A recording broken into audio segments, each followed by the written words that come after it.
ಅಂಬೆ ಜಾತ್ರೆ ಪ್ರಯುಕ್ತ ನಮ್ಮ ಸ್ನೇಹಿತರ ಬಳಗ ಅಂಡ್ಲೆಕೊಪ್ಪ ಎಲ್ಲ ಕುರಿ ಟಿಕೆಟ್ ಡ್ರಾ ಮಾಡ್ತಾ ಇದ್ದಾರೆ. ಎಲ್ಲರ ಜನರ ಸಮ್ಮುಖದಲ್ಲಿ ನೋಡ್ಬೋದು ಎಲ್ಲ ಟಿಕೆಟ್ಸ್ ಈ ಪೌಚ್ಗಳು ಈ ಟೈಪ್ ಇದ್ದದ್ದನ್ನು ಹಾಕ್ತಾ ಇದ್ದಾರೆ. ಈಗ ನಿಮ್ಮ ಮುಂದೆ ನೇರವಾಗಿ ಟಿಕೆಟ್ನ ಡ್ರಾ ಮಾಡಿಸ್ತೀವಿ. ಹಾಗೆ ಇಲ್ಲಿನ ಅಧ್ಯಕ್ಷರು ಏನಂತೀರಾ ಅಧ್ಯಕ್ಷರೇ?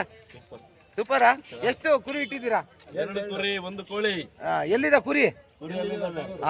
ಈ ಕುರಿ ಯಾರ ಪಾಲಾಗಲಿದೆಯೋ ಗೊತ್ತಿಲ್ಲ. 2 ಕುರಿ 100 ರೂಪಾಯಿಗೆ 2 ಕುರಿ. ಸಾಗರದ ಅಂಡ್ಲೆಕೊಪ್ಪದಲ್ಲಿ ಯಾರ ಅದೃಷ್ಟದ ಪಾಲಿಗೆ ಇದೆಯೋ ಗೊತ್ತಿಲ್ಲ. ಸಾಗರ ಜನಕ್ಕೆ ಈ ವರ್ಷದ ಮಾರಿಕಾಂಬಾ ಜಾತ್ರೆಗೆ ತಯಾರಾಗಿ ನಿಂತಿರುವಂತಹ ಕುರಿ ಡ್ರಾದ ಅದೃಷ್ಟ ಕಲಿಸ್ತಾ ಇದ್ದಾರೆ. ಈಗ ಯಾರದ್ದು ಅದೃಷ್ಟ ಇದೆಯೋ ಗೊತ್ತಿಲ್ಲ. ಚೀಟಿ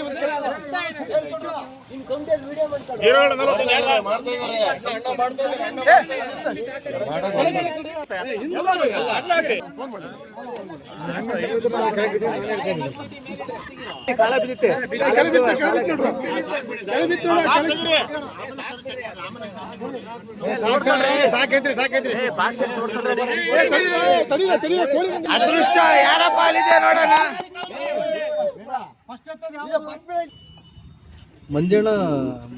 ಮಂಜಪ್ಪ ಜೋಗಿ ಮಂಜಪ್ಪ ಜೋಗಿ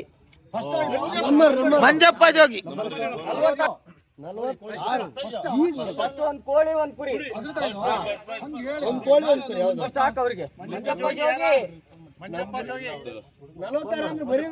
ಹೌದು ಮಂಜಪ್ಪ ಜೋಗಿ.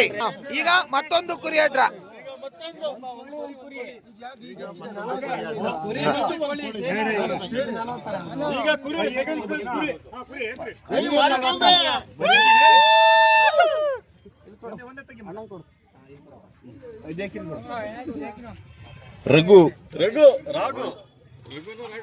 ರಘು ಎಷ್ಟದ ನಂಬರ್ 433 ರಘು 433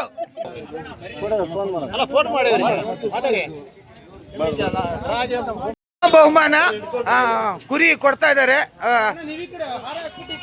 ಮಾರಿಕಾಂಬಾ ಜಾತ್ರೆಯ ಪ್ರಯುಕ್ತ 3 ವರ್ಷಕ್ಕೊಂದ್ಸತಿ ನಡೆಯುವಂತ ಈ ಒಂದು ಜಾತ್ರೆಗೆ ಕುರಿ ಪ್ರಥಮ ಬಹುಮಾನ ತಗೊಂಡವರು ಇವರಿಗೆ ತಾಗಿರೋದು. ಜೋಗಿ ಅವರೇ ನಿಮಗೆ ಧನ್ಯವಾದಗಳು. ಆಮೇಲೆ ಖುಷಿ ಆಯ್ತಾ? ಇದು ನಿಮ್ಗೆ ಈ ಲಾಟ್ರಿ ಟಿಕೆಟ್ ಫಸ್ಟ್ ಟೈಮ್ ನಿಮ್ ಜೀವನದಲ್ಲಿ ಲಾಟ್ರಿ ಟಿಕೆಟ್ ಆಗ್ತಾ ಇರೋದು. ಪಾಪ ನಮ್ಮ ಜೋಗಿಯವರು ಅಂಗವೈಫಲ್ಯ ಇದ್ರು ಶ್ರೀ ಮಾರಿಕಾಂಬೆ ನಿಮಗೆ ಕುರಿ ರೂಪದಲ್ಲಿ ಬಂದು ಆಶೀರ್ವಾದ ಮಾಡಿದಾಳೆ ಅಂದ್ರೆ ತಪ್ಪಾಗಕ್ಕಿಲ್ಲ ಅಂತ ನಾನು ಭಾವಿಸ್ತೀನಿ. ಏನಂತ ಒಳ್ಳೆ ಜಾತ್ರೆ ಮಾಡ್ರಿ. ಧನ್ಯವಾದಗಳು. ಆ ಕೋಳಿನೂ ಇದೆ ಜೊತೆಯಲ್ಲಿ. ಸೊ ಎಲ್ಲದನ್ನು ಕೊಟ್ಟಿದ್ದಾರೆ. 2ನೇ ಬಹುಮಾನ ಲೋಹಿಯರ್ ನಗರದ ರಾಘವರಿಗೆ. ನೋಡ್ಬೋದು ಈ 2 ಭಯಂಕರ ಹೋರಾಟ ಮಾಡ್ತಾ ಇದ್ದಾವೆ. ಹಾರ ಹಾಕಿ ಕುರಿಯನ್ನ ತಗೊಂತಾ ಇದ್ದಾರೆ. ಪ್ರಥಮ ಬಹುಮಾನ ಕುರಿ ಕೋಳಿ, ದ್ವಿತೀಯ ಬಹುಮಾನ ಕುರಿ ರಾಘವರಿಗೆ ಸಿಕ್ಕಿದೆ. ರಾಘವರೇ ಧನ್ಯವಾದಗಳು. ಮತ್ತೆ ಏನ್ ಗೊತ್ತಾ, ಲಾಟ್ರಿ ಟಿಕೆಟ್ ಅಂತ ತಗೊಂಡಿರ್ತೀರಿ, ಅದ್ರೊಳಗೆ ಎಷ್ಟು ಸತಿ ವಿಜೇತರಾಗಿದ್ದೀರಿ? ಫಸ್ಟ್ ಟೈಮ್ ಆಗಿದ್ದೀರಿ. ಖಂಡಿತ ಈ 3 ವರ್ಷದ ಜಾತ್ರೆಗೆ ಮಾರಿಕಾಂಬೆ ಆಶೀರ್ವಾದ ಮಾಡಿದಾಳಂತ ನೀವು ನಂಬ್ತಿರಲ್ವಾ? ಧನ್ಯವಾದಗಳು. ಆಮೇಲೆ ಟಿಕೆಟ್ನ ಕೂಡ ಅನೂಪ ಕೊಟ್ಟಿದ್ದಂತೆ. ಅನೂಪ ಅವರೇ ನಿಮಗೂ ಅಭಿನಂದನೆಗಳು, ಧನ್ಯವಾದಗಳು. ಹೀಗೆ ಜಾತ್ರೆ ಚೆನ್ನಾಗಿ ಮಾಡಿ ಅಂತ ನಾನು ಆಶಿಸ್ತೀನಿ.